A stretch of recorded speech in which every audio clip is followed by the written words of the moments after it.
2 chest అంటాలి పోల్కి down 3 push చేయి హార్డ్గా push చేయి డౌన్ 4 డౌన్ 5 హ్యాండ్ స్ట్రెంత్ లేదు డౌన్ 6 ఒక్క పుల్అప్ కూడా పోవద్దు డౌన్ 7 నేను మొన్న చెప్పిన వేరియేషన్స్ అన్ని ప్రాక్టీస్ చేయాలి డౌన్ 8 ఇగో డౌన్ 9 డౌన్ చూడండి నాకు 10 ట్రై చేయి లేపు బాడీ లేపు కాలు స్ట్రైట్ కూర్చో డౌన్ ఓకే గుడ్ ఏం చేస్తారు రోజు ఆ వేరియేషన్లను ఎందుకు చేస్తున్నారు చెప్పండి ఏమేమి చెప్పుకున్నాం వేరియేషన్లు ఫార్వర్డ్ ఫీట్ డెడ్ హ్యాంగ్ ఒకటి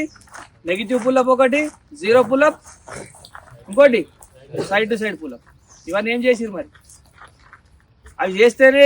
సరేనా hand strength lower body upper body core అన్ని పర్ఫెక్ట్గా టైట్ అయిపోతే మజిల్ స్ట్రెంథనింగ్ అవుతుంది మన బాడీని మనం లిఫ్ట్ చేయలేకపోతున్నాం మరి లిఫ్ట్ చేయనప్పుడు ఏమా పుల్అప్స్ వస్తే ఆరా రావు కదా చేయండి రోజు రిపీటెడ్గా చేయాలి సెట్ వైజ్గా చేయాలి 15 రిపిటేషన్లు పెట్టుకుంటే ఒక సెట్ అట్లా 15x3 15x2 అర్థమవుతుందా